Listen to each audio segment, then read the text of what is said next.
Hello, everybody, and welcome back to another episode of Tailgating with Lot C. I'm Joe, and I'm joined with Mark. How's it going, everyone? Today, we're serving up some food for thought on Zendikar Rising. So, we have a lot of previews to go through. It's been about a week since the first previews came out from the day we're recording this. Starting off, I think the first ones came out like Was it uh, the Friday? the first ones came out on a Tuesday, didn't Oh they? yeah, it was a weird timing of it. What was it? It was Tuesday. I don't know when it was. It was a Tuesday though, but uh, Sometime late August. a little bit before like the Tuesday, the Wednesday before, and the week before, we got two planeswalkers that hmm were previewed. So the first one is Jace Mirror Mage, and then we got Nihiri, Heir of the Ancients. What are your thoughts on these guys? I'm not too excited about them. Nahiri, along with another future preview that we'll talk about in a little bit here, another equipment creature, a legendary, permanent. It's like we've seen this in Boros so often. It's like, and there's not much differentiation. I know she has a little bit of her tick down. I think can do a lot of damage based on the double of equipment. I think you have is kind of the thing you can do. It's interesting. It's a little bit better, but like it's not enough for me, to justify playing a bunch of equipment. Now Jace is okay in card draw sense. I think he'd be better in like the 99 of a commander deck. I agree. However, I have seen recently though there are some couple of interactions with him that are interesting, and that are I've seen on the Magic channel for any that you have seen. If you play this card with Teferi's Insight, is it the one from 421 that lets you draw twice? Mhm. They're on his tick down for the draw ability where it removes counters. There's a replacement effect It's on a it. zero build, right? I think it's the bottom one that put the card in your hand. You lose equal the number of counters you have, or whichever one it is. Yeah. So yeah, the card draw, yes, the zero. If you play that with like Teferi's Ageless Insight, I believe the card name is. The replacement effect is you draw one but not two. That replaces that effect entirely on his zero loyalty activation, which means you won't get the counter removal on him. So you can use that over and over again and just keep going draw two, draw two, draw two, draw two. Really? Every time. That's how it works. Draw your whole deck. Yeah, exactly. Wow. Yeah, obviously you have to activate only once per turn. Right. But that's pretty interesting. So there is that cool interaction. Otherwise, he wouldn't be as great. But I think if you combine it with that, it can be really powerful. But I do like the alternate art that they have for him. yeah, I he's think very it's really scary. cool. Yeah, he looks Super he's creepy. evil. Those creepy blue eyes. The one thing I will say about that card also, I don't understand why there isn't a multi-kicker on it.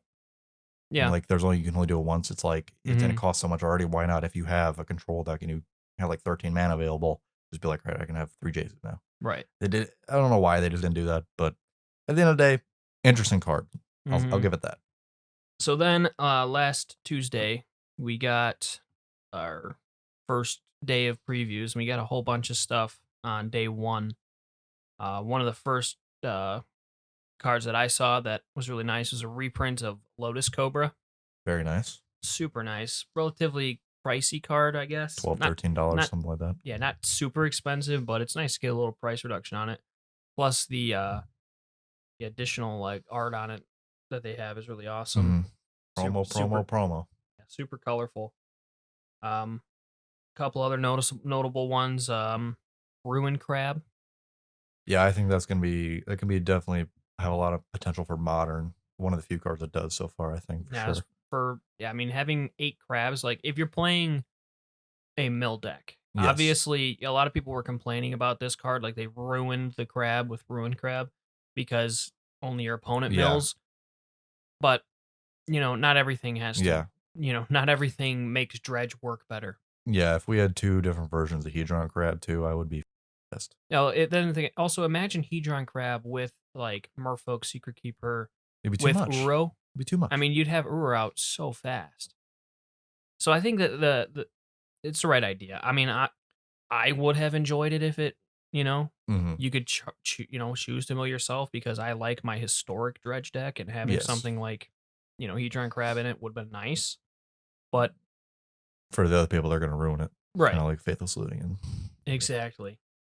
We also got Omnath, the new Omnath, which is pretty sweet. looks pretty good. Now he's got white in his mana. Mm-hmm.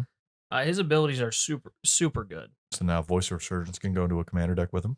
Definitely, yeah. Yep. All the any elemental with white now is like, yes. Yeah, I mean, how many black elementals are we missing that are really good? Can Ooh. you think of any? I think there's a couple. Isn't the one from Core 20 the one that with the swamp interaction? Isn't that elemental? No, that's a nightmare.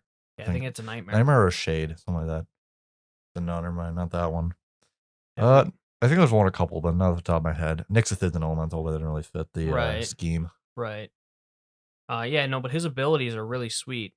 So it says, when he enters the battlefield, you draw a card, which is just nice. Yep.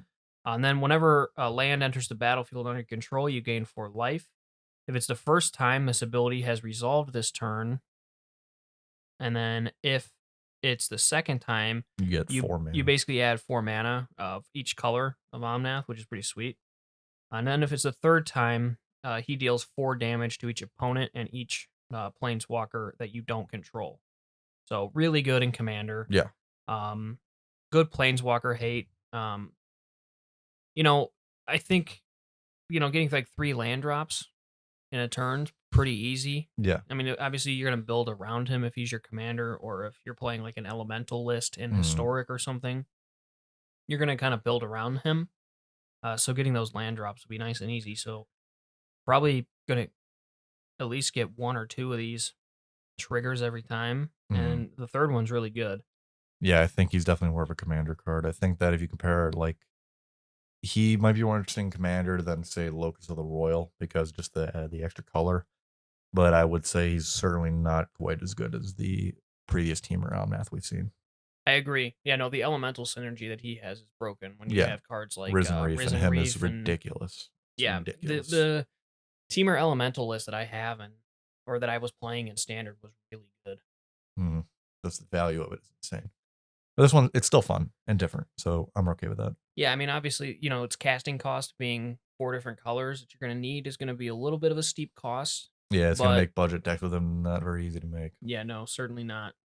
Especially because all the fetch lands you're going to have a Scalding Tarn, you're going to have a Misty Rainforest, you have an Arid Mesa. It's like all the expensive ones.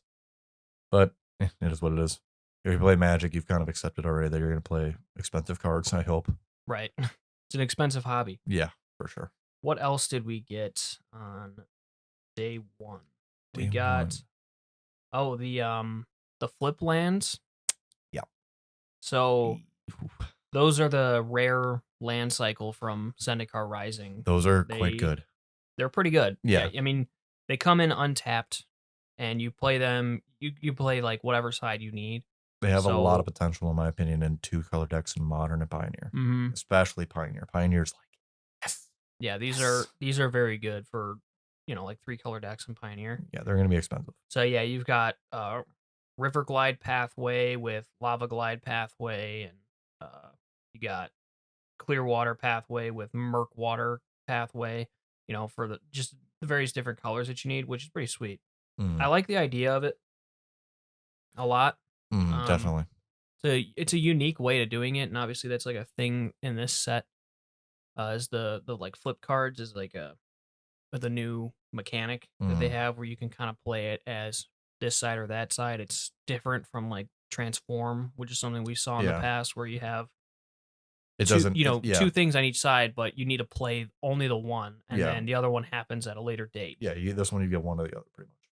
You get to choose. Yeah, so it's kind of nice. Obviously, so it's almost like having a mountain and a forest, but it's only taking up 1 card slot, which is just that alone is really good. Day 1, we also got to look at all of the beautiful full art lands that we're going to be getting in this set. 1 in each pack. It's going to be really nice. Yeah, some of these are really awesome. Yeah, they're very reminiscent of the ones from Battle for Zendikar. Luckily with a different artist. We'll go talk about that. Yeah, true. Noel Bradley. Sexual Predator Noel Bradley. We also got new Nissa. Yeah, I really like her. Golgari Nissa. I'm a big fan of that. Big fan. That's not something I was expecting to see. No, that was very off-brand. Nissa with black. Especially since I think the whole thematic thing is that Zendikar is kind of coming back into fruition after the Eldrazi Scourge.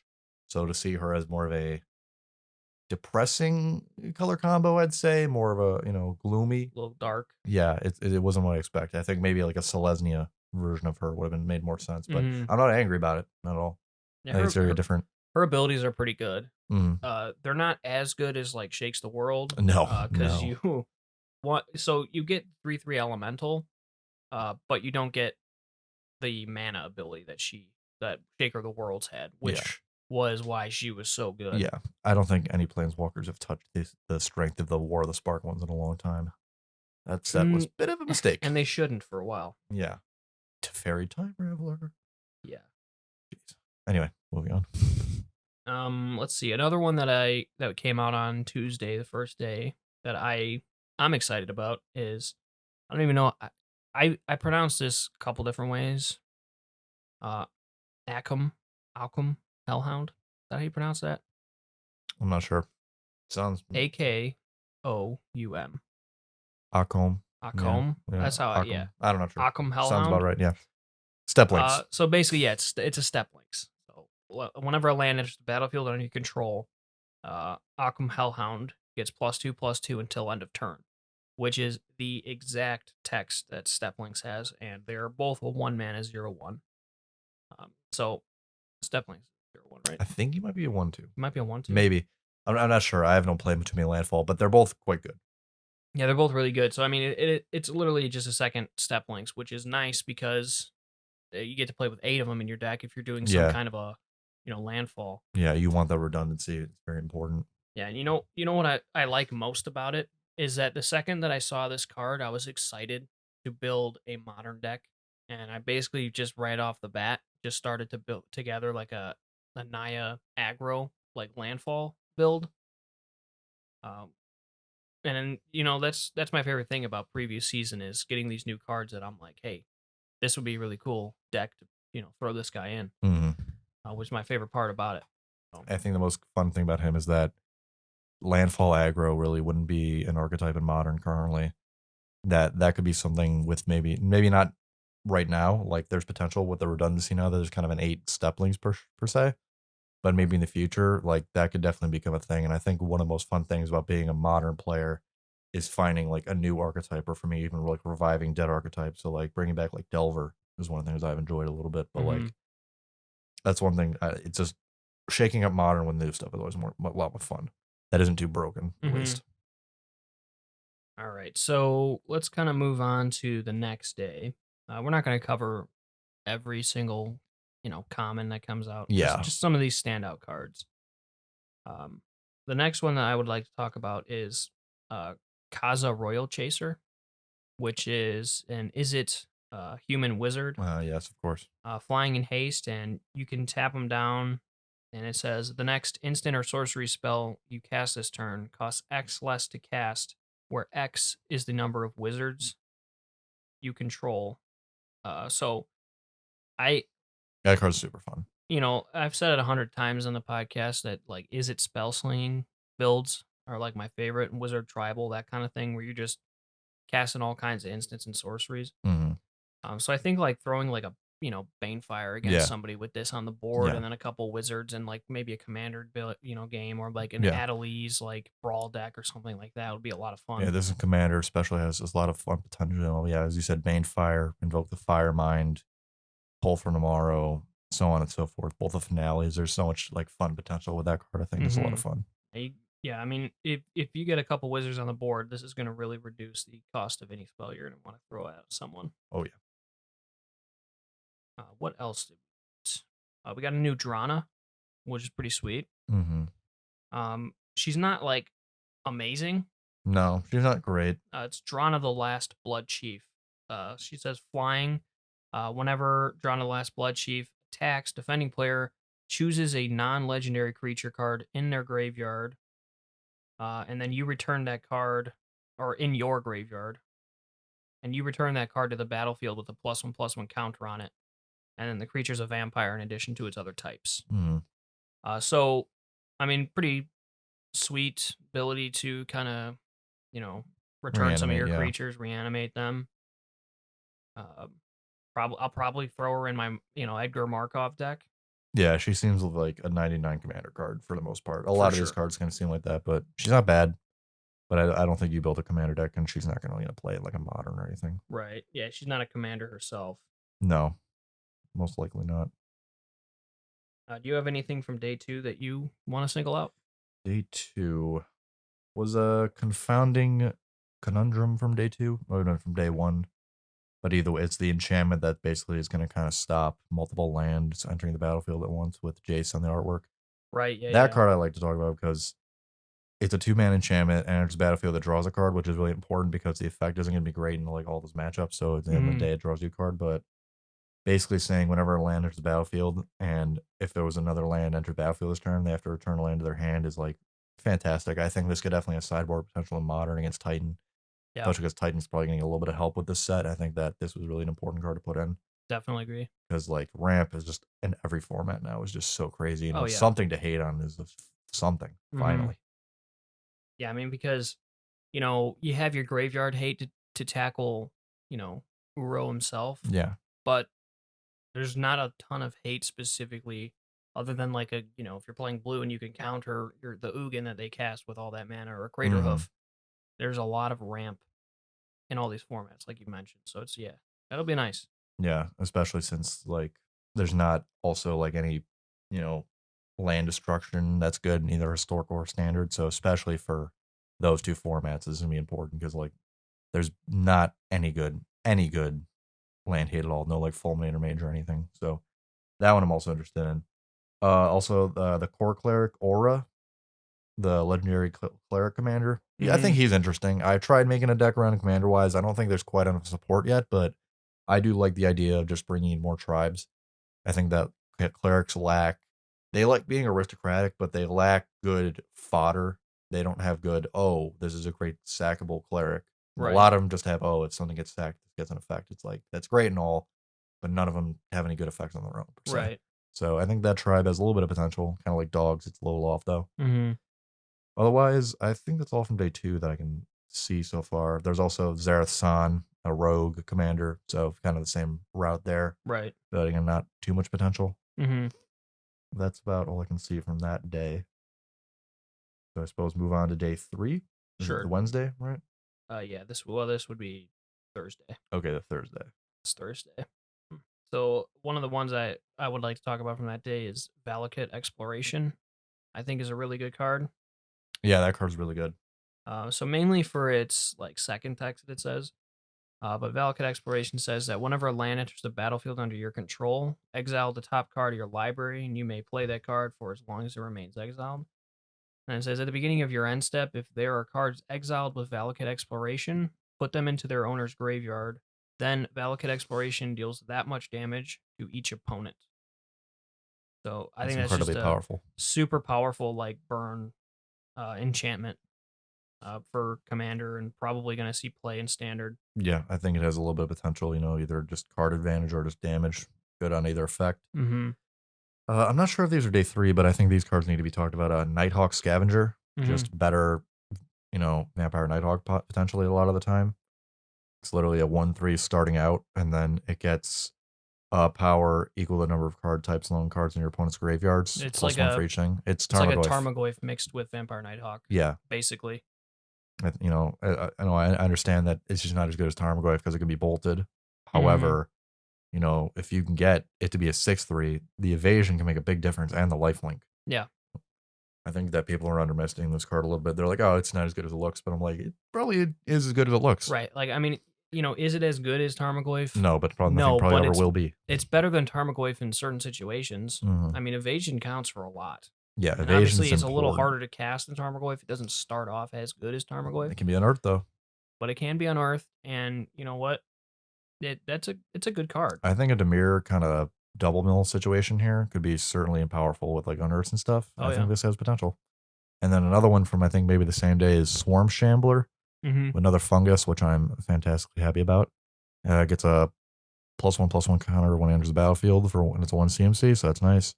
And whenever a creature you control with a 1/1 counter becomes the target of a spell and opponent controls, create an insect creature token. So just good, you know, kind of just safety effect, kind of like what's the Ixalan card that prevents with that? The one that if they target your permanent you control, you draw a card for every time the Ixalan enchantment. The Shaper Sanctuary, kind of like Shaper Sanctuary, is just prevents them from targeting it. You get a benefit if it happens. So I think that's super interesting. Mm-hmm. So those are two cards that I really like from that. Yeah, I mean, I guess our order in days doesn't really matter. Ooh, Amaria's Call. Yeah. That one is super good. Mm-hmm. Just free 4/4 angels. I don't think it's quite as good as the one. Where's the one I was thinking of? I'm not sure. But I mean, just as a finisher in a white deck, get 2 angels and it just comes in as even possibly an untapped land if you needed to. Just so many of these. The pay lands are really, really good to flip. So if it's a pinch, if you need it, it's a land that comes untapped, or it's just late game a good card for so many of these. It's really powerful. Definitely, yeah. They released a lot of the inscriptions. I mean, none of them seem too great from what I've seen, though, unfortunately. What I understand is why is the blue one a sorcery and then the green one's an instant? Like, there was no reason for the blue one to be a sorcery if they were all going to be the same effect. I think it's because WotC just loves green right now. It's crazy. They just at anything green, they just say, screw it, just make it the best that it can possibly be." Like this, the green inscription is way better than the blue one, which was previewed the day we're talking about it. The green inscription is 2 mana at instant speed, and it says you can gain X life. Target player gains X life, where X is the greatest power among creatures you control. In a green deck that's powerful, that can be like 6 life immediately with a Guro. That's a lot of life gain. Target creature you control fights a target creature you don't control. Could be a removal spell. And then put 2 counters on a target creature. Not as great, but, like, that's so good. It can be either a removal spell or a huge gain life for at instant speed. Right. Whereas the blue one is so much worse. I mean, the putting the counters on a creature also could be used Could be during helpful. combat. Yeah. So it could end a game. It's So not as good. when someone blocks, your creature, you throw some counters on them at instant speed, survive the block, and kill that creature, kind of thing. So yeah, it's got a lot of versatility. Yeah. Being an instant. Yeah, It worries me. The fact that the blue one is a Sorcery. It's a blue card. It's a blue card. It should be an instant. Yeah. Blue should get the best instants. It's they're about interaction. It's like what the color pie of the card draw and interaction. That's what blue is. Yeah, I found that a bit ridiculous. There's also another good elemental though. Yasharn Implacable Earth, the Selesnya Elemental Boar. It says, enters the battlefield, search your library for a basic forest and a basic plains, reveal those cards, put in your hand, shuffle your library. And then players can't pay life or sacrifice non-land permanent to cast spells or activate abilities. Watch out, Death Shadow. Yeah, true. If you play some reason a Selesnya deck and you can get it in your sideboard, they're going to hate you. That is for sure. I'm a Death Shadow player myself, so I would not want to run into it. This one's interesting. Seagate Stormcaller, Human Wizard. It's a mythic 2 CMC with a kicker for 5 that says when it enters battlefield, copy the next instant or sorcery spell with convert mana cost 2 or less. You cast this turn if you cast it. And if it was kicked, copy that spell twice instead. Yeah. So, I mean, I'm not sure how many 2 CMC spells you're going to use for this that are like really important to use 4 mana on, but it's got potential at the end of the day.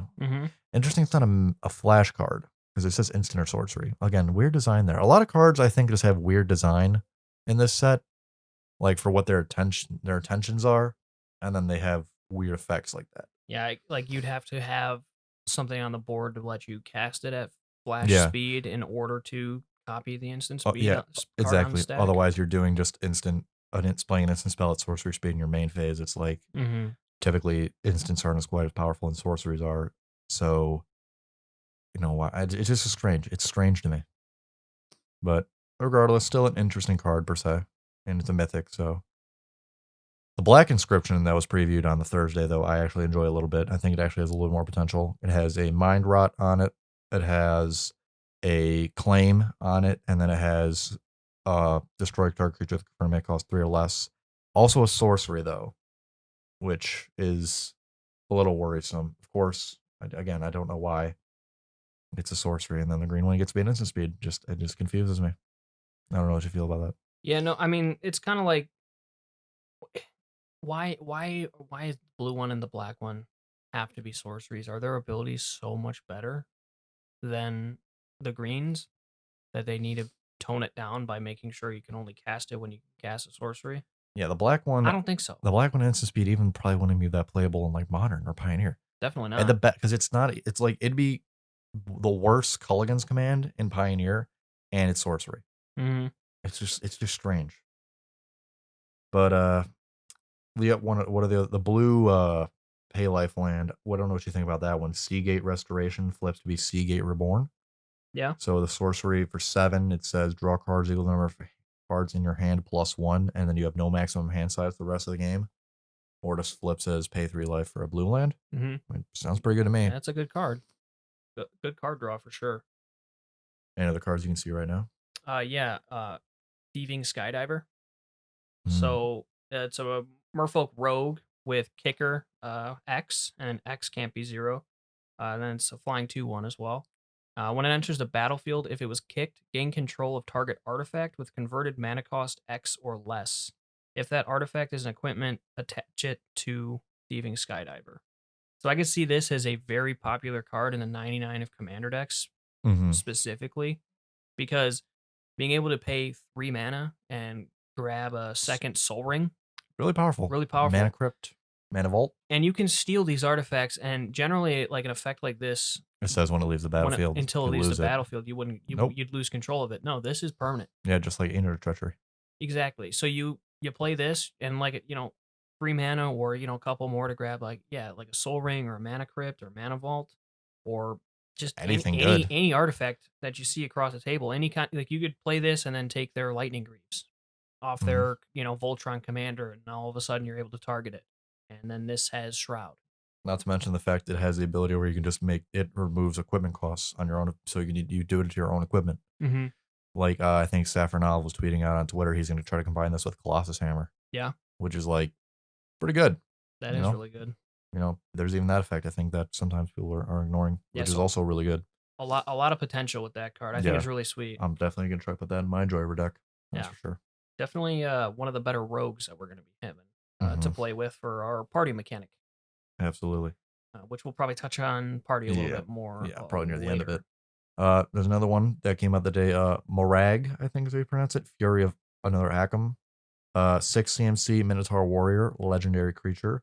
Each creature you control gets +1/+0 for each time you attack this turn, and it has landfall whenever a land enters the battlefield under control. If it's your main phase, there's an additional combat phase after this phase. And at the beginning of that combat, tap all creatures you control. Mm-hmm. Really powerful. This and say a Gruul deck is going to be really good, Yeah. especially Commander. Yeah, some kind of Gruul aggro deck where you just have a bunch of creatures to swing in with and deal loads of damage, and then twice fold over with a whole new combat phase. Mm-hmm. And then, I mean, when you consider like possibly creatures with double strike, Yeah, that's going to be insane. I mean, that's going to be nuts. The amount of damage that you'll be able to put on board like in one turn. Yeah. For everyone listening, though, and before you think, Sword of the Animus does not infinite combo with this because it says specifically if it's your main phase, and that'll happen. Sword of the Animus activates during combat phase. Doesn't work like that. Trust me. Just before you try to do anything with that. Let's see. So another card, little controversial because it's green, and another really powerful green card is Turn Timber, Symbiosis. Mm-hmm. So this card's going into Titan list in Modern Mm-hmm. for sure. That's how good it's going to be. That's how. I mean, it's going into a tiered Modern deck. Mm-hmm. So this card's also going to be really good in Standard. I mean, you're going to be able to dig for your creatures. It's going to be really good. Mm-hmm. So what the card says, and it's also a flip card too. Of course. Yeah, why not? So it's a sorcery. It says, look at the top 7 cards of your library. Big dig. You may put a creature card from among them onto the battlefield. If that card has a converted mana cost of 3 or less, it enters the battlefield with 3 additional +1/+1 counters on it. And then the rest go to the bottom of the library in a random order. Just can grab you Primeval Titan, but you can also grab just Emrakul. You could grab, so you could grab Emrakul with this. You could grab Ulamog, which is in historic. Mhm. So I could see this being played in like a mono green Ulamog ramp deck or for sure. get Ulamog, get Ugin. And then you could play Craterhoof Behemoth in these lists, and then just ramp up the power of your list. And then also it's not bad either if you whiff and you maybe grab like one of your mana dorks or something, because still gonna get 3 counters if you like whiff and like the only thing you have to put down is a Llanowar Elf, your Llanowar Elf's a 4/4. Yeah, at the end of the day, not the worst thing. That's not the worst. Like, so it's It's really bad. really hard to whiff with this. Mhm. And you're digging 7 deep. If you don't have That's anything, your deck's probably not designed the that's way you that's want it to. that's more than ancient stirrings, isn't it? 2 more. That's nuts. And before anyone tries to crucify me, I know you can't grab an Ugin with this card. It's Ugin to be played in that type of deck. Before Right. anyone crucifies me. True.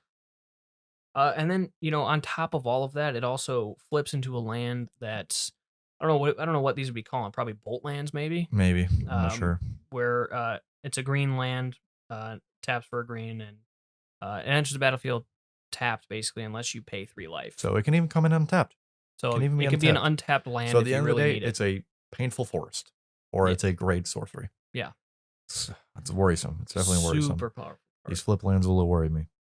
On the other hand, another card that's a little bit more interesting to me for Commander is a Phylith World Sculptor. Just the Gruul Commander version of Avenger Zendikar. Mm-hmm. Just creates plants, does basically the same thing, except you can only put a bunch of counters on one target plant with the landfall trigger. Yeah. Still fun. I think that maybe a plant deck in Commander could be a lot of fun to play. So I think it's more of a fun card, I think. What about Leyline Tyrant? That card worries me a little bit. Just a little bit. Seems a little powerful. I don't know. Just having a red Omnath that just let have you as much mana as possible, and then how much mana you have after just does any damage to any target. Well, pretty good. Yeah, I mean it's kind of funny because it's like you don't even need to cast a Banefire with all your stored up mana. Yeah. You just have this creature deal that much damage to it. You could know? just play like a prison deck with this and just have tap all your lands and just be like, just wait until 3 turns later. It's like, all right, well, now I have saved up 20 red mana and now I just laser beam you. And it's a 4-mana 4/4 with flying. I could see this in like that alone is really good. Yeah. It's great. It's a fantastic card. I could see this going in like a mono red modern prison deck. For sure. Blood Moons and Leyline and, Primeval or not Simian Spirit Guide. Not Primeval, Simian Spirit Guide. Maybe Inferno Titan. I think it'd be interesting. Yeah, mono red prison could be back a little bit with this. Yeah, free win red. Yeah, has a new toy to play with. Yeah, that's a little bit worrisome. Let's see. So we got today, while we're recording this, was Lithoform Engine. Yeah, pretty good. Which I think is going to be a very popular commander card. I think it also probably see play in standard. We'll see. It's really good. Yeah, super good. So it's a 4-mana legendary artifact. It says a few things. So you could pay 2 and tap it to copy target activated or triggered ability that you control. You may choose new targets for the copy. And then it says pay 3 mana, tap it, copy target instant or sorcery spell you control. And then it says 4 mana, tap it, copy target permanent spell you control. So already people are kind of put together like the brokenness of this in Commander with cards like Anointed Procession and Doubling Season, which they themselves copy tokens entering the battlefield, and this would be a token copy of whatever permanent that you copy for 4 mana, which would then copy itself off of the, like if you're playing Anointed Procession, you'll end up getting like 3 Anointed Processions for the 4 mana plus the Anointed Procession cost. Yeah, it's insane. Still really, really, crazy. You can throw it to like any deck, pretty much. Like, yeah, it'll do something in that deck. Mm-hmm. It's crazy. I think this was from a few days before, but there's a promo version came out on that day. Ashaya Soul of the Wild. So elemental, its powers, toughness equal the number of lands you control, and non-token creatures you control are forest lands in addition to their other types. Just kind of similar to Multani from Dominaria. I'm a big fan of that. That's going right into the 99 of your Multani list. Yep, I'm a big fan of that card. So just lets right in perfectly for me. I got no problems with that. What about the colorless Anthem that we got? That card Forsaken Monument. Ridiculous. It does so much. I don't think it's going to go into like Eldrazi. I think that's a little bit too steep. It's kind of a win more in that kind of deck. Right. So basically what this is an Eldrazi, as like if you were to consider it in that fashion, it's basically a 5-mana Eldrazi temple. So I don't think it'll go in that list. but a Tron list maybe. Maybe. Maybe. I don't think it will make like the tier 1 at the end of the day, but No. it's certainly good. Its commander card again is ridiculous. Yeah. It's some sort of artifact deck. Right. That's where this is going to be played. Is Yeah. Commander, because every time you tap your Soul Ring, it's tapping for 3 mana now. And that just every time you tap something for colorless, this thing's tapping 3. So it says that colorless creatures you control get +2/+2. So the Anthem effect alone is already pretty decent. Maybe not for 5 mana. If that was its only ability, that wouldn't be a very good card. But I could see this going into like Kozilek, Oh yeah. builds for Commander. Oh, It's gonna be really good. a Kozilek deck. Oh my god, I can only imagine how dirty that card's gonna be in there. Yeah. Oh my god, I didn't even consider that yet. Mm-hmm. Oh, that's nasty. That's nasty. But then it goes on to say then whenever you tap a permanent for colorless mana, you add an additional colorless mana. So like we said, Soul Ring will tap for 3 mana instead. That's a 1 mana artifact that'll tap for 3 if you have this on the board, which is really good. Black Lotus, anyone? And then it also says whenever you cast a colorless spell, you gain 2 life. So it's also just nice, Life easy gain life in gain. Kozilek. That's something they've probably been lacking a little bit. I mean, geez, Yeah. everything. Yeah, so it's Forsaken Monument. It's a really good artifact. That's a really good card. Fortunately, it is legendary, so it can't be abused too much. Yeah. I don't see this being played too often in Standard. No, probably not. Probably more just janky builds. Yeah, maybe Historic might find something to do with it, with Maybe. some artifacts, with like tapping your Mind Stone, for example. I guess gets really good if this is on the board. Yeah. So maybe some kind of a colorless ramp, but in Historic we don't really have very good colorless lands. Like we don't have access to like something that would be really good for this is pain lands. Mm-hmm. So you have your pain land, you can pay the 1 life to tap for the colors, but then also you could tap it then for 2 mana. Yeah. Colorless. Interesting in the Land of War Wastes and whatnot. Yeah. Yeah. Sure. So there's a lot you could do with this card. Yeah.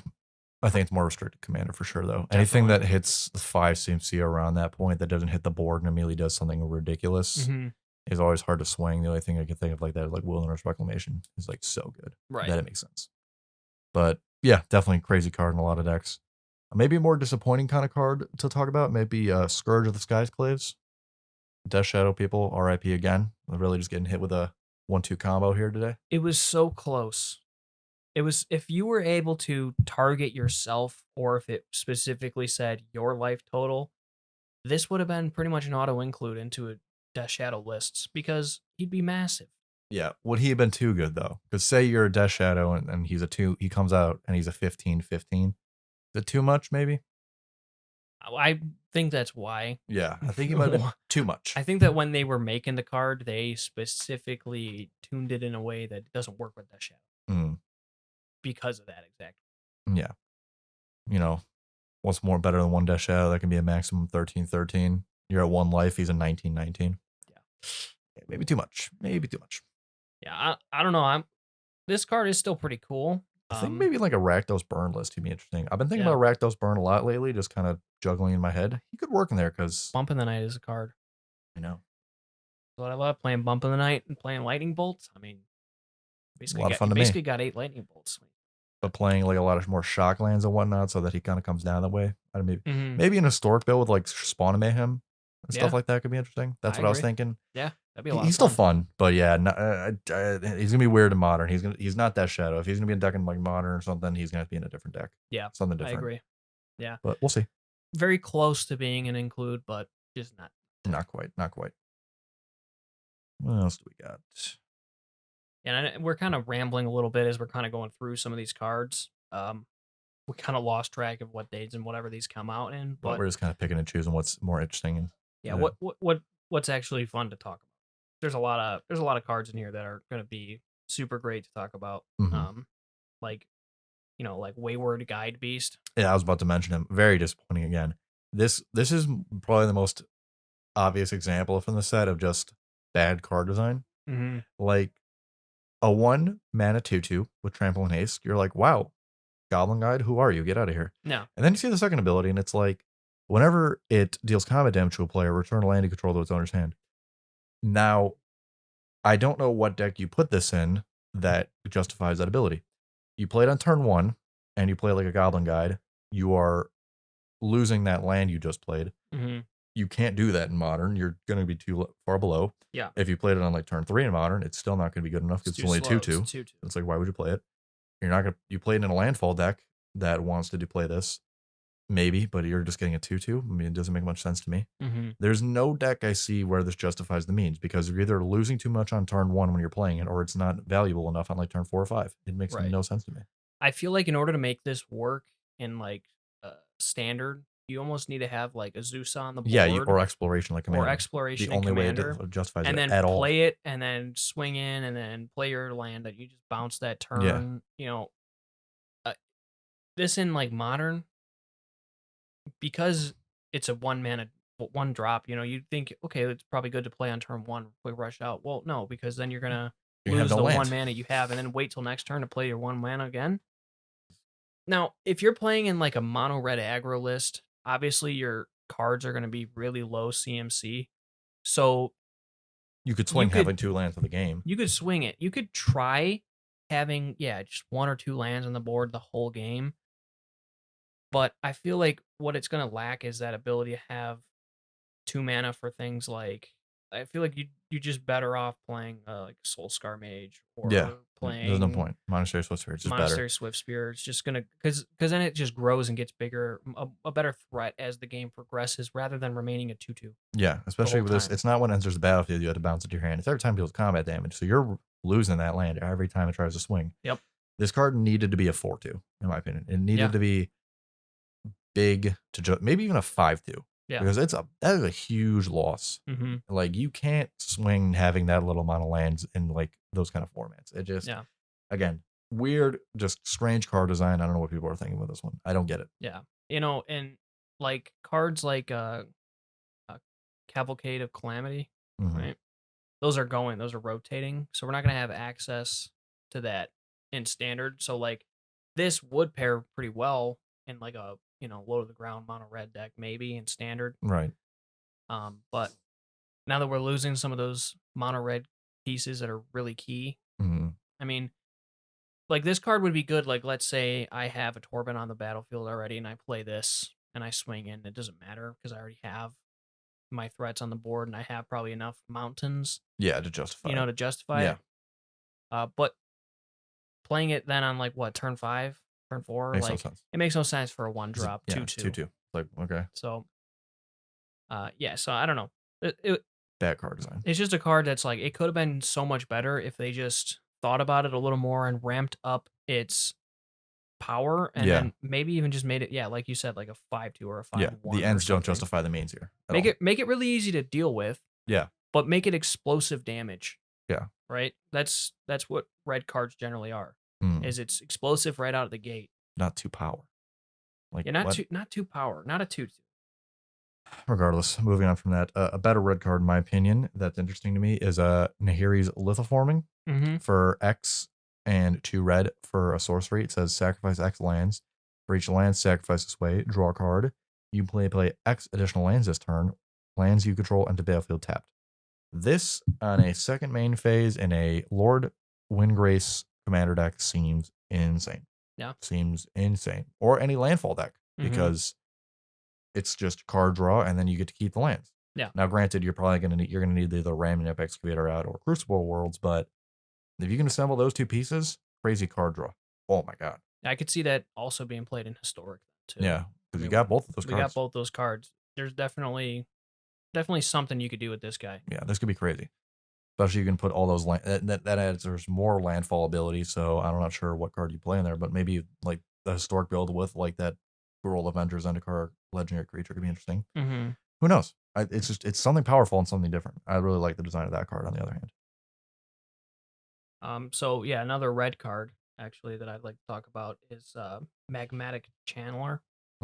I think this card would fit well in like an Izzet Spellsling build, whether it's standard with cards like Sprite Dragon and Stormwing Entity, or if you try to put it into maybe Modern with Phoenix List or Historic. So it says that as long as there are 4 or more instant and or sorcery cards in your graveyard, it gets +3/+1. So it would basically be a 4/4 for 2 mana. Mm, And pretty good. almost any list where you're going to be casting all your ops and your shocks right away, which I think is really powerful. And then it also has the ability to tap and discard a card, and then exile the top 2 cards of your library, then choose one of them, and then play that card. You may play that card this turn. So it's also just an easy way to try to get that finishing card off to grab your, Banefire or your Shock to try to finish off the opponent. Yeah, I'm curious. I wonder if this has any ability to work in like Modern Storm, possibly. I mean, it could. Maybe, you know, A 2 mana 4/4, that's really powerful. and the second With the ability, second ability to be able to just quick. discard that grave shot, and then you get that Past in Flames, and then you're just Yeah, going off. definitely. I don't- That's another really good card that Yeah, I'm excited to try out. yeah, that one's definitely very interesting to me. Suppose maybe we could talk about one of the last Bolt lands, if you want to call them that. The red one, Shatter Skull Smashing, another sorcery, X2 red mana. Deals X damage divided as you choose up among 2 target creatures and or planeswalkers, and if X is 6 or more, it deals twice X damage divided as you choose among them instead. So just red removal, possibly. Yeah. I think in a mono red list, this could be kind of interesting. So, okay, say you play it as on 2X, then you can kill up to maybe 2 small creatures that are just blockers getting in the way or some fashion, or if you need to play it, I don't know. It's interesting to me. I don't know. It also says planeswalkers, so there's that ability. So the fact that it's just a land, though, and you're playing in mono red just as possibly another removal spell in a pinch, I think just why not? Yeah, I agree. Yeah, I mean, with these flip cards, I feel like, even though some of them aren't like super powerful, like the spells or creatures or whatever that's attached to them, just being able to reduce the amount of lands that you're going to be drawing by a little bit, but still have that extra security of knowing that if you need a land drop, you can use it as one. Mm-hmm. I think that alone is just super powerful. Yeah, it's just eliminating dead cards. Yeah. Almost a bit. It's just crazy to me. Yeah.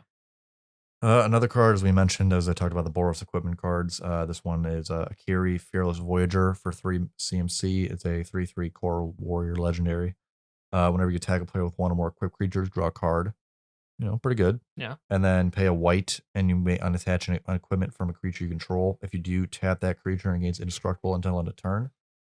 It seems pretty good. Again, an equipment list, it kind of gives you that ability where, it gives you a little bit of card draw for swinging with equipped creatures, and also you can kind of protect them a little bit, which I think equipment can lack sometimes if you don't have, say, that Dark Steel Plate or that Right. Hammer of Nazan. Is that good enough for me to throw into my Fire Song question? No. No. No. Again, it's just not good enough. Like, Right. I just think a lot of these equipment cards to me, it's not good enough. Yeah. What was the Rakdos equipment that we just got previewed a couple days ago? Oh, it's not good. It was like a Rakdos Mace. Yeah, I don't know what it is, but it's a terrible card. It's just like, and I got a little excited because I was like, "Ooh, another Rakdos card. Let's see what we got." No. nope. This is It's not good. This is another crappy Rakdos equipment card. I feel like WotC failed to understand the fact that you're playing a second card and putting it on something. You need to play 2 cards to justify this. You need to play the card that it needs to be equipped on first, and then you need to play the equipment, because it's not like you're playing Batter Skull where it can just attach to itself. Right. Hammers on. It needs to justify itself to be so good to attach it to things. Right. Like the swords. Even the swords struggle to see modern play sometimes, unless they're like Sword of Fire and Ice. Right. Because they're so good. Mm-hmm. But even then, they don't win against a lot of decks because even though they're so powerful. Equipment, if you're going to make it, needs to be really, really good. And it needs to be, just. Is that a limited only kind of card, basically? Would No. people even pull that for limited? No, I don't think so, because there's not enough equipment to justify it, I don't think. Because a lot of the time when we look at some of these bad cards, sometimes people think like, oh, well, that's, this card is meant for limited play. It's, for draft, for sealed, whatever you're doing. Not this one. Not some of these. Some of the cards are just terrible even for limited. Yeah. That the War Beast returning lands, that's nope. Not for 2 power, even if it doesn't make any sense. Yeah. See, I just don't understand it, that one, to be honest. Another one that's better, though, another artifact that's crazy from this is Skyclave Relic. 3 CMC, artifact, kicker of 3, indestructible.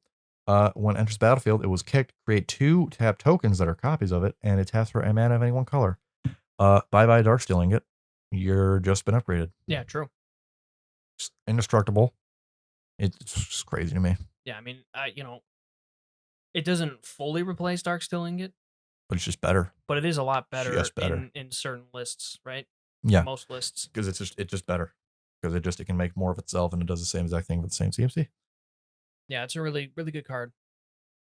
Another good blue mill card though for us. Maddening Cacophony for 2 CMC sorcery with kicker of 4. Each opponent mills 8 cards, and if this spell was kicked, instead each opponent mills half their library rounded up. So at the end of the day, 2 mana, 8 mill. Not awful, not great per se, but if you pull it late game, it's another traumatize. Yeah. So another good blue mill card. They're really trying to push mill, I think, modern mill and also historic mill. They're trying to push it a little bit right now. It feels like as soon as they made mill a term in the game, They were like, all right, let's go now. let's print a bunch of mill cards because it's cool now that we get to print mill on the actual cards. I think that's my theory. True. And then a couple of the last few previews we'll just go off here that are for today. Squad Commander, a core warrior, 4 CMC. When enters the battlefield, create a 1/1 white core warrior creature token for each creature in your party. At the beginning of combat on your turn, if you have a full party, creatures you control get +1/+7, gain indestructible until end of turn. Pretty good. Yeah. If you can assemble that party. Mm-hmm. I think we'll discuss party here at that once we move on from these last two, and we'll kind of discuss it a little bit more. Yeah. A lot more fun card to me, also going into my Multani list, is Scut Swarm, 3 CMC, insect 1/1. Whenever a land enters the battlefield in control, create a 1/1 green insect creature token. And if you control 6 or more lands, create a token that's a copy of Scut Swarm instead. So just another bug that if you have a lot of lands, like I think the Rhino Beast one and Scut Mob, just go insane with lands. I think it's just another fun card like that. More than fine by me. Good design as well. And then a preview that I haven't even seen yet because I think it was just previewed. I'm not even sure if I can read it because it's not even in English yet. There's some sort of elephant that has landfall on it, I believe, and it's another green flip card I cannot see. Even though I don't speak Portuguese, I know what elefante is. So it says landfall. Whenever a land enters the battlefield under your control, Kazandu Large Friend gets +2/+2 until end. So 3 mana, landfall. He gets +2/+2. +2/+2 until end. Yeah, not good enough. But it's new. Not great. I like the promo art for it though. Yeah, the promo art on this is actually pretty beautiful. Sweet. But I believe that takes us to where we're at the end of regular previews. You want to discuss the expeditions after we do the party thing, probably? Yeah. So I'm sure we missed a few things that, maybe are better talking points. And obviously, we're only talking about what's been previewed up to the date of this recording, which is September 7th. So there might be some crazy cards. There might be some Eldrazi that come out that we haven't even seen yet. Yeah. So, bear that in mind. Right. So party is like a new mechanic that they brought into Magic. It's obviously a reference to Dungeons and Dragons. Yes. With their party mechanic that they have with the different classes that the players can be, whether it's cleric or warrior Paladin or blah paladin, blah blah. whatever you have. Now, I think it's a fun idea. Yes. Does Good concept. Does it really work well in Magic? No. I don't think so either. No. I think that it's so hard to assemble even one tribe well in formats like Modern or Pioneer. It's already difficult. Commander a little bit different, but it's like doing 4 is an unaskable task in my opinion. Yeah. It's crazy. You're going to need to throw in cards into these builds to try to assemble your party to make the party cards playable. And a lot of the cards that you're going to have to throw in are not playable themselves. So, I mean, like, you have a couple of decent cards, like, for example, Rankle. Yes. Rankle is a rogue. He's a rogue. So he counts towards, your party count. But, like, how many good clerics are there in Standard? None. How many good warriors specifically? Can't think of any. Wizards, a couple. Wizards, there's a couple. And they won't fit the same themes. Like playing Rankle with other warriors doesn't make sense because Rankle's going to be in a discard, more Saki build. Warrior probably won't fit that as much. It's just, you're trying to blend too many conceptual tribes and mix them, and there's not enough there yet.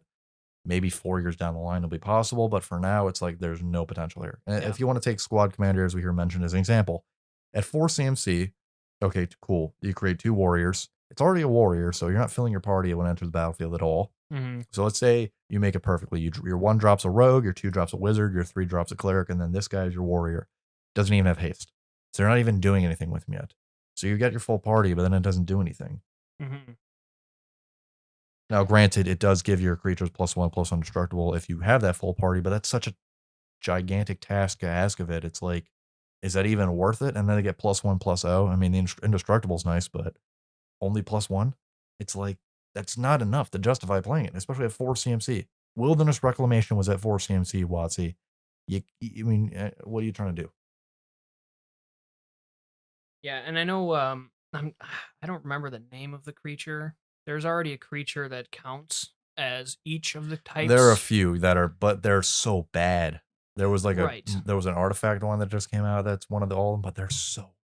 Yeah, and that was the point I had earlier is it's like even though some of these cards that when the party is triggered and you have that ability going, the cards that you have with it alongside it are so bad, and the abilities that these cards have for trying to justify having some of these crappier cards in there, Mhm, some of these crappy wizards or whatever that don't synergize at all with anything else, just in there because of the creature type, they're not good enough mhm. to justify.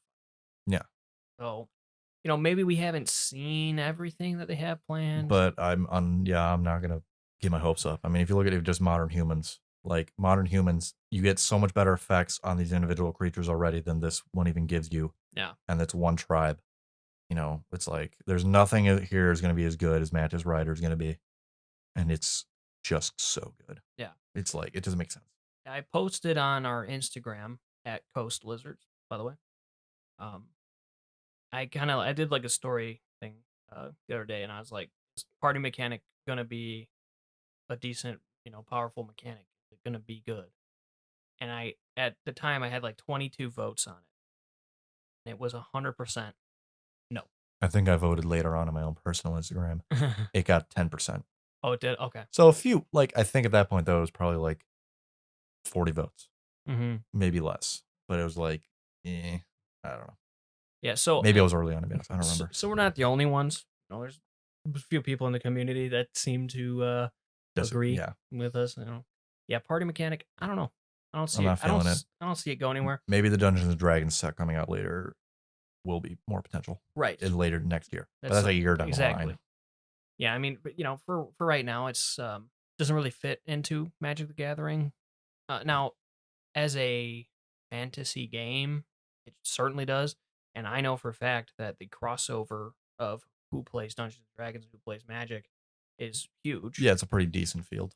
Obviously there are, It's nerds. it's Nerds. exactly. So I mean, everybody, or not everybody, but a lot of people do. Yeah. So it's something kind of cool for those players that do both to Yeah. see the crossover. I mean, it's kind of like when Wizards did like the crossover in Ikoria with Godzilla. the Godzilla Yeah. universe. If you're a Godzilla fan, you're like, this is awesome. Yeah, exactly. So it's something cool to see, but unfortunately, as of right now, party just kind of doesn't fit. Yeah. There's just not We'll enough see. support We'll for it. see. And it's the problem is it doesn't really fit in any sort of themes we have right now. Like multi-tribe is not a theme in Magic. When Hmm. dogs came out, it was like, all right, there's not enough support here, but it's just, all right, it's a tribe. We'll, a tribe that could grow from later on now, and then it'll do things. Right. This doesn't just work right now. Yeah, I You agree. know, Yeah. although Adventure, I think when it came in against another example, was a little bit too powerful in some instances. It still fit the theme of okay, you get to play this and then it goes into exile and you play later on. That things do that. You get to Hmm. use the exile thing. It makes sense. Yeah. But that's everything I think to say on party for now. Yeah. All right. So next, this is going to be the complain about WotC section. I got a lot to Well, say. we complained a little bit about certain things already, Big but complaint. Big complaint. so a while back, Wizards of the Coast, you know, told everybody, and it was news that everyone loved. We got this news, and we were so excited, so hopeful for 2020, and you know what? 2020 has sucked. This year's been awful. It's been terrible. This year sucks. Bad year. So much Bad bad year. shit happened this year. It sucks. All right. Now, there was one thing that was keeping me going. One little glimmer in the future. And it was that WotC told us that they were going to be reprinting fetch lands in a set this year. And we got our Zendikar Expedition fetch lands previewed. And everyone kind of was like, hold on. Wait a minute. WotC, this isn't what you were talking about, is it? You mean they're going to be Commander Legends, right? Like I was hoping? Right. It's going to be in a set, right? It's not going to be tacked on as a box topper. box topper, right? It's going to be in a set, right? Yeah. Playable in the set. Yeah. And WotC tweeted at everyone, no, this is the reprint that we were talking about. Mm-hmm. The sheer disappointment I have, the joy that I had when I was looking forward to getting my Scalding Tarns at just a slightly lower price. Like $40. $40 Scalding Tarn. Amazing. Went fine. $20 Erd Mesa. $10 Bloodstained Mire. Oh, who can imagine cardboard $10? But no. Nope. They're expeditions. They're promos. Yeah, WotC, this isn't even more disappointment now because you've put off printing the fetch lands again for so long. You've now said something and you've lied. I know what you're going to say. Expedition, it's in the set. You're going to dance around it. No, you're lying. You know what you said in that article, that they're going to be in a set. Not the same thing. You lied. Now I'm just disappointed. I'm angry. Screw you. That's what I have to say. It's just so funny because every set that was coming out this year, every single one, people were like, are the fetches going to be in, are they going to be in this set? Yeah. What set are they going to be in? Or are they going to reprint them double in a masters? Set? It's going to be in double master. Their guilds. Oh, double master. It makes more sense. And not double masters. WotC goes, on not Twitter. This one. No, not this set. It's not going to be this set. So then people started to speculate. Hey, maybe it's going to be. And they go. You know what? It's not going to be in a standard set. They did say that. They told us it's not going to be in a standard set. So everyone's like, all right, you know what? That kind of narrows it down. We have Commander Legends and Double Masters. They said no to Double Masters. All right. Commander Legends is coming out. That makes sense. They're in Commander. It makes sense. Yeah, why not? Heavily played in Commander. Everyone got excited. Maybe it'll be in Commander Legends. No, they confirmed that these expedition fetches were the fetch lands that they were teasing at the beginning of the year. Yeah, I think I've kind of spewed my anger out since this announcement so much that that's the most I can really say. It's just so bullcrap. I'm not angry. I'm just disappointed. Nah, I'm angry. I'm angry. But my anger has subsided into just sheer disappointment and just how could you lied? You literally lied. It's a box topper. Like this doesn't make any sense. Yeah. And of course, and the announcement is, but we're gonna get the enemy fetch lands in next year's Modern Horizons. Like, okay, yeah, fine, we get a confirmation. You're pushing it another year down the line. Mm-hmm. People can't afford $80 fetch lands all the time. Okay, yeah. You can't keep pushing it off. They should have been printed 2 years after Modern Masters. It's like, as we've said all the time, lands need to be evergreen in some fashion. Shock lands, fast lands, Gaia's Cradle. Yeah. That's not even talking about reserve list, which we're not even going to mention, but I know people are throwing a fit about it now again. Mm-hmm. But it's like these are played in patch lands are in every format, are played heavily that they're legal in. Yeah. Heavily.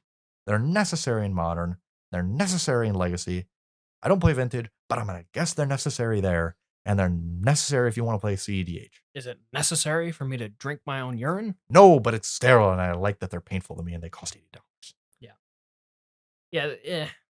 It's annoying. Yeah. It's really annoying. Really, it's just like of all the crap they pull lately, at least they couldn't even do what everyone's demanding of them, right? Mm-hmm. The thing that everyone's been saying for 3 years: print the fetch lands again, put them in a set, make them rare, just in booster packs. Yep. Would have been the easiest thing. They would have sold so many packs. Couldn't even get that right. They're box topper. It'd be the most popular set. Yeah. In the last 5 years. Hands down. They'd make money hand over fist. Just raking it in. WotC says they don't care about the third party market. So why not just print it again? Print it again. Doesn't matter. Come on. And you know why? Because they're going to charge a huge amount of money for Modern Horizons 2. Yeah. It's going to be like a $300 box. $25 booster packs calling in here now. Ugh.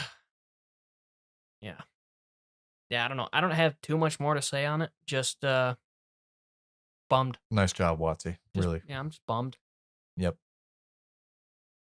All right. So with that said, um, Zendikar Rising, I think so far, like party mechanic aside, I'm happy to see landfall back. I'm happy to see a lot of these cards like Omnath and Lotus Cobra. A lot of cool cards that are brand new as well. And we still have a lot more previews to go that we'll be covering in our next podcast.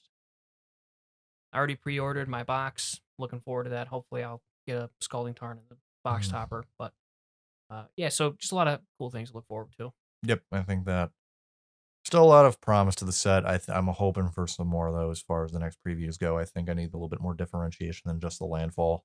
I think there's been a few cards that have been promising, like the +3/+1 wizard that's not even really tied into the landfall mechanic at all. Mm-hmm. I need to see a little more of that. I think that just too many Right. landfall cards, like as we just saw the last elephant. It's not good enough. No. Just a little bit too much. Well, we'll see. No. We got a week to go. Right. So, like to thank you all for watching. I hope you enjoyed listening to this, and Make sure to pay your parking and have a nice night. thanks for watching. If you enjoyed the video, give it a like. It helps us out a ton. And if you enjoy our content, please consider subscribing. Make sure you follow us on all our social media at Coast Lizards, and have a fantastic day.